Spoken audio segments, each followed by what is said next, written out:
All right, up in this screencast is our second step of signal transduction, part 2, transduction of the signal. So in our last screencast, we talked about reception of the signal, which is step 1.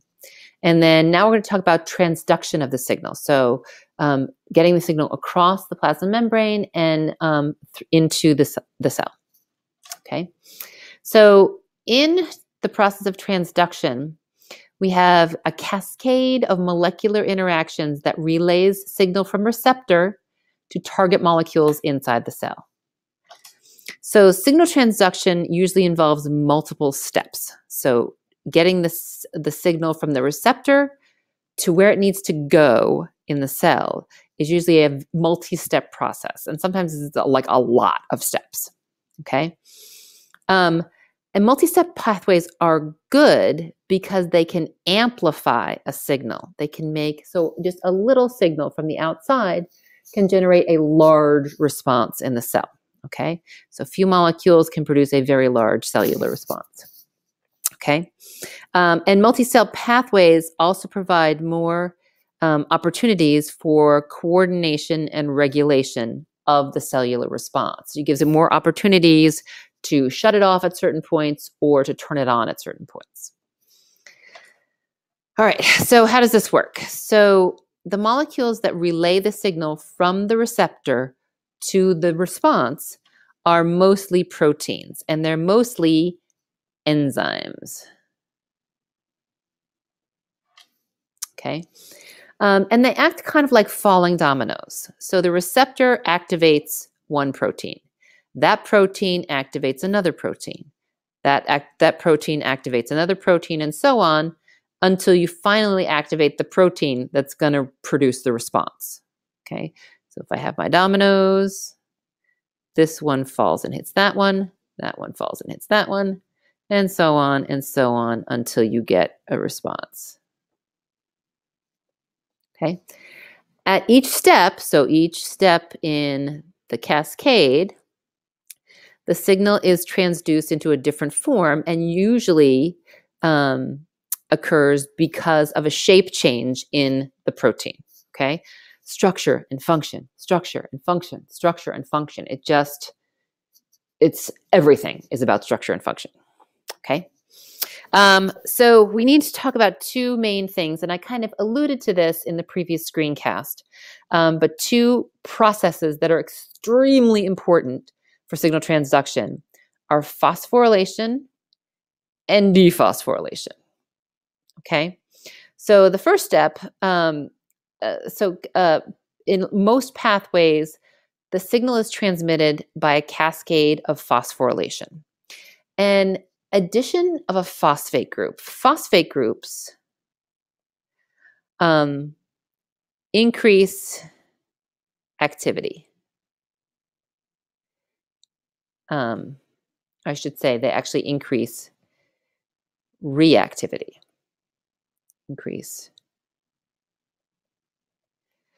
Adding phosphate groups, all that electronegativity to anything causes it to become extremely reactive. And also adding all of that negative charge always causes a change in shape. It alters that area of the protein, and anytime you cause a change in structure, you're going to cause a change in function. Okay, so and the enzymes responsible for adding a phosphate group, again, are called protein kinases. Kinase is an enzyme that adds a phosphate group.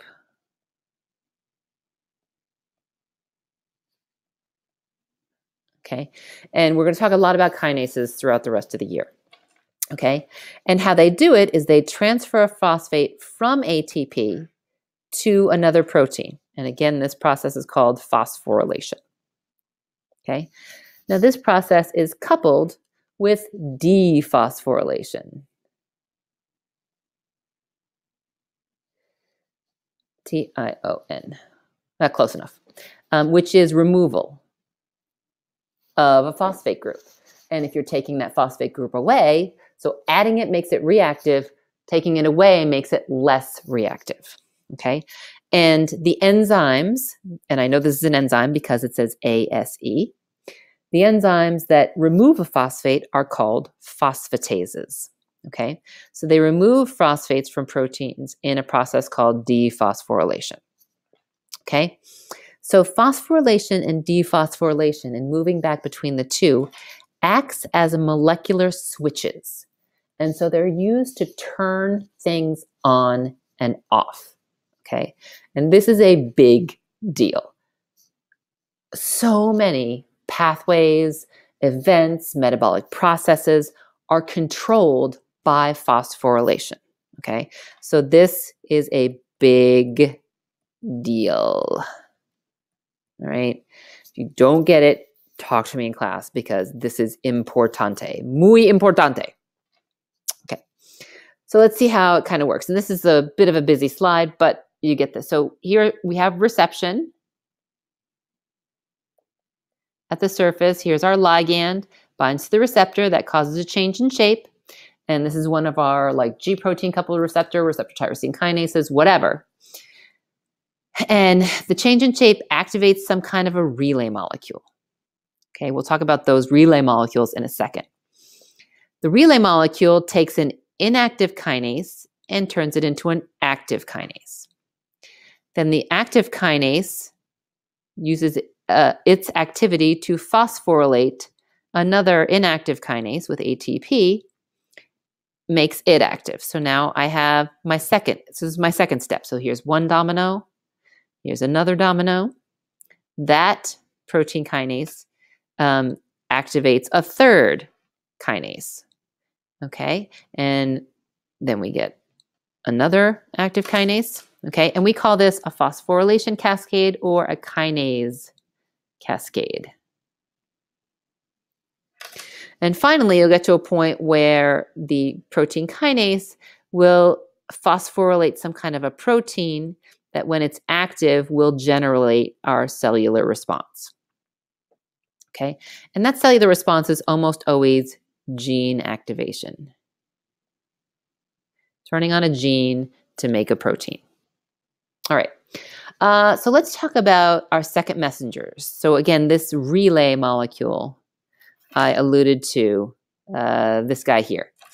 The relay molecule I alluded to in the previous slide. Okay, and different things act as second messengers. We're going to look at small molecules and ions. Okay, so when the ligand binds to the receptor, okay, the receptor is the first messenger. So it receives the signal and transmits it across the membrane because it's a transmembrane protein. Then it activates a second messenger. And these guys are usually small, non-protein, polar molecules or ions that can move through a cell by diffusion. Okay. These second messengers participate in G protein coupled receptor and receptor tyrosine kinase pathways. Remember the other ones, the ion channels use ions. And then the intracellular receptors, the ligand just gets across on its own. Okay. So the second messengers we're going to look at are cyclic AMP and calcium ions. Okay. These guys are common second messengers. So let's take a look. Cyclic AMP is a very widely used second messenger. It's made by an enzyme called adenylyl cyclase. I know it's an enzyme because of ASE. It's in the plasma membrane and it converts ATP to cyclic AMP, okay, in response to some kind of extracellular signal. So what'll happen is so here's my plasma membrane, here's my receptor, and we'll get a ligand binding to the receptor that will activate formation of cyclic AMP. So we've taken ATP and the enzyme adenylyl cyclase removes two phosphates. And you can see it's called cyclic because it makes a little circle here. This is a there's a bond there and here, and it makes like this little circle in the AMP. Okay. Um, Eventually, it gets released back down to AMP by an enzyme called phosphodiesterase. AMP can get phosphorylated via the process of cellular respiration, turn back into ATP, and then the whole thing goes through again. Okay, so lots and lots of signal molecules can trigger formation of cyclic AMP. It's very commonly used in signal transduction pathways as a second messenger. So other components of CAMP pathways are the G proteins, G protein coupled receptors, and of course, protein kinases. Okay. Cyclic AMP usually activates a protein kinase called protein kinase A, and then that goes on to phosphorylate other proteins. Okay. And if you look here, here's just kind of a little example. So this part, right, looks familiar. We saw that part in the previous show on reception. Okay, I'm just going to take that out. So then we'll have our first messenger, our ligand, bind to a G protein coupled receptor. That activates our G protein. The G protein activates our enzyme, which now we know is adenylyl cyclase. Adenylyl cyclase takes ATP, makes cyclic AMP, acts as a second messenger. It activates protein kinase A, and then protein kinase A phosphorylates a whole bunch of other stuff, and eventually we get a cellular response. That says cellular response down there. It's all about the response, and the response is usually, as we know, gene activation. All right. So that was the cyclic AMP as a second messenger. Calcium ions are also common second messengers. Calcium is an important second messenger because it's easy for cells to regulate its concentration via active transport and diffusion. Okay. So again, here there's all these calcium pumps, and calcium pumps are constantly pumping. So this is active transport. That's barely readable. So they're constantly using energy to pump calcium ions out of the cell. Okay, so either out of the cell or into the endoplasmic reticulum or into the mitochondria. Okay, so we're always pumping it in. So that creates what? What are we creating, my friends, with active transport? Oh, a gradient. Yes. Creating a gradient of calcium. And remember when I said gradients are powerful things? They can be used to do stuff and store energy, and your cells use them all the time. See, I'm not just talking to hear myself. Okay. So the cell's constantly doing this.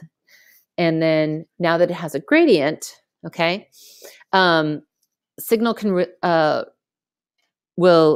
a signal transduction pathway can trigger a release of that calcium from the gradient and increase the amount of calcium in the cytosol. Okay. A lot of the pathways leading to the release of the calcium involve these other second messengers, inositol triphosphate or IP3, and diacylglycerol, which is also called DAG, but I still just call it diacylglycerol. So these guys are additional second messengers that act inside the cell. So let's see how these guys work. And again, here's our very familiar part of the G protein coupled receptor pathway. Okay. Then, so our first messenger binds, okay, to our G protein coupled receptor. That activates our G protein. Our G protein activates an enzyme. The enzyme it activates is called phospholipase C.